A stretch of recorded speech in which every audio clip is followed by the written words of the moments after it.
కాకా నమస్తే. నమస్తే నమస్తే. ఏం పేరు? మొహమ్మద్ ఖాజా మైనుద్దీన్. ఓకే.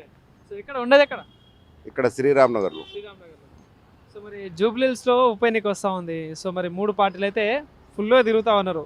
సో ఎట్లా ఉంది అంటే జూబ్లీహిల్స్‌లో అభివృద్ధి విషయంలో చూసుకున్నా, సమస్యల విషయంలో చూసుకున్నా ఎట్లా ఏమన్నా కనిపిస్తున్నాయా? కనిపిస్తున్నాయంటే ప్రస్తుతం ఎట్లా సాధారణంగా నడుస్తున్నాయి. ఓకే. ఇప్పుడు అందరు కలిసి టగ్గఫర్గా ఉంది. మెజార్టీ అయితే రాదు, గెలుస్తారు, ఎవరైనా ఒక గెలుస్తారు తప్పనిసరి. కానీ ఎక్కువ మెజార్టీతో రాదు. మా నమ్మకం ఏముందంటే నవీన్ యాదవ్ గెలుస్తాడు. నవీన్ యాదవ్ గెలుస్తాడు. సో అంటే ఎందుకు నవీన్ యాదవ్ గెలుస్తారంటే ఏం చెప్తారు? నవీన్ యాదవ్ ఎందుకు గెలుస్తాడంటే పేదవాళ్ళకు సహాయం చేశాడు. మేము కూడా ఎంఎంలో ఉన్నప్పుడు, ఎంఎం కార్యకర్తగా ఉన్నప్పుడు ఆయన కార్యకర్తగా ఉన్నాం. అమ్మాయిల పెళ్లిళ్ళ కోసము, డబ్బుల కోసము, సహాయం కోసము మేమందరం auto stand, Rajivnagar auto stand దిక్కెళ్ళిపోయి పిల్లల సహాయం కోసము అక్కడ వాళ్ళ దగ్గర వెళ్ళాము. తర్వాత మాకు కూర్చొని పెట్టి మొత్తం తెలుసుకున్నాడు. తెలుసుకొని ఏం సహాయం కావాలంటే ఇట్లా అమ్మాయిది ఉంది, అమ్మాయి తండ్రి లేడు, అట్లా చెప్తే ఏం కావాలి చెప్పండి అంటే ఇట్లా అన్నం తినడానికి, అన్నం తినిపోయని కూడా వాళ్ళకి పరిస్థితి లేదు, బాగలేదు అని చెప్పి అట్లా ఏం లేదు. అట్లా అనుకోద్దు, మనం ఉన్నప్పుడు మనం కార్యకర్తలం, మనం పేదవాళ్ళకి చేసే మన పార్టీ కంపల్సరీ మనం చేద్దామని సహాయం చేశాడు. అది ఆయనకు మా అందరి తరఫున థ్యాంక్స్ ఆయన.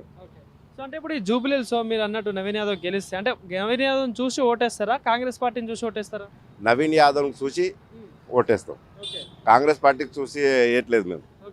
ఎందుకంటే నవీన్ యాదవ్ ఇప్పటి నుంచి కాదు, చాలా రోజుల సంది మాకు తెలిసిన అతను, మా బస్తీ ఉన్న అతను, గల్లీ గల్లీ తెలుసు అతనికి. జూబ్లీస్ కాన్స్టిట్యూన్సీలో ఉన్న మంచి, ఏ ఏరియాకు ఏం తక్కువ ఉన్నది, ఏ మంచి చెడు అంతా తెలుసు ఆయనకు.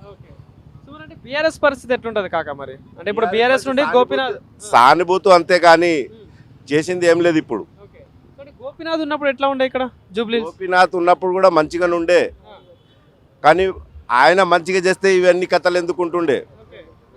ఇప్పుడు ఆయన మంచి పనులు చేస్తే దేని మీద కొట్లాడతారు?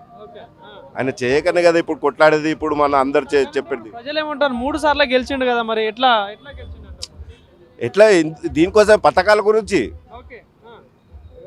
గురించి గెలిచాడు. కానీ బస్తీలోకి వచ్చి ఒక్కసారి వచ్చి చూడండి, సమస్యలు అట్లనే ఉన్నాయి. మీరు శ్రీరామ్ నగర్లో వచ్చే చూడండి, ప్రతి గల్లీలా డ్రైనేజ్ వాటర్ పోతున్నాయి. రోడ్ వేస్తామని వస్తున్నారు, మేము ఆపేస్తున్నాము. ముందు డ్రైనేజ్ లైన్ వేయండి, డ్రైనేజ్ లైన్ ముందు వేసిన తర్వాత రోడ్లు వేయండి, పర్మనెంట్ అవుతుంది పని. అప్పుడు మీకు ఓకే, మంచిగా క్యాండిడేట్ ఉన్న పని చేస్తుండని ఆగమే. మరి అలాంటి పరిస్థితుల్లో మేము ఎక్కడ వేయాలి? ఇప్పుడు ఎవరు పని చేస్తారని మాకు నమ్మకం ఉందంటే నవీన్ యాదవ్ నమ్మకం ఉంది మాకు. ఎందుకంటే ఆటో డ్రైవర్ నేను.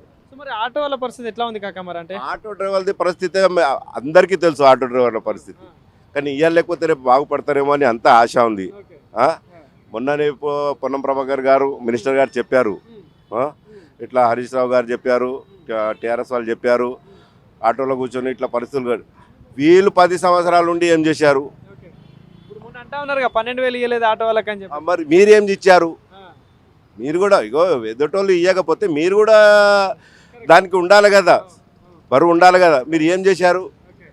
వీళ్ళే చేస్తా అని చెప్తున్నారు, ఇవ్వలేకపోతే రేపు చేస్తారు. మీరు అప్పుల పాలు మొత్తం చేశారు, ఆ అప్పులకు తెరపనికి ఈయన సరిపోకొచ్చిండు. మరి అందరికి చేయాలంటే కొత్త సంసారం పెట్టినప్పుడు సంసారంలో ఎన్ని టైం పడుతుంది మంచిగా సాగానికి. మరి ఒకటిసారి కావాలంటే సంసారం అవుతుందా? ఒకటి కొద్ది ఒకటి తక్కువ అవుతుంటుంది, ఇవ్వలేకపోతే రేపు వేస్తాడేమో, మాకు అదే హోప్ ఉంది. కానీ మా ప్రవీణ్ గారు ఎట్లయినా గెలుస్తాడు, గెలిచిన తర్వాత మా సమస్యలు ఏమైనా మొత్తం తీరుస్తాడని మాకు ఆ నమ్మకం ఉంది.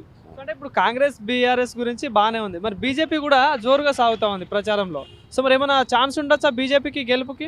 అంతా బీజేపీకి మనం చెప్పలేము, ఎవరిది వాళ్ళది స్టాండ్ ఉంటుంది, ఎవరి స్టాండ్ వాళ్ళకు ఉంటుంది. పడితే వాళ్ళకు కూడా ఇగో ఎవరు కష్టపడితే వాళ్ళకు పడతాయి. కష్టం పట్టి వాళ్ళు కూడా మంచి పని చేయొచ్చు, వాళ్ళకు కూడా పడవచ్చు. కానీ ఇక్కడ అయితే ఇద్దరికి ఉంది, టీఆర్ఎస్కు కాంగ్రెస్కే ఎక్కువ ఉంది. ఇంకోటి కాక ఇప్పుడు అంటే ప్రజల్లో ఒకటి నడుస్తుంది, అంటే కేసీఆర్ పాలన ఎట్లా అనిపించింది, రేవంత్ రెడ్డి పాలన ఎట్లా అనిపించింది? అంటే 10 ఏళ్ళు ఈ 2 సంవత్సరాలలో. 10 సంవత్సరాలలో ఏం టెన్షన్ లేకుండా మంచిగానే సాగింది, ఏం లేదు.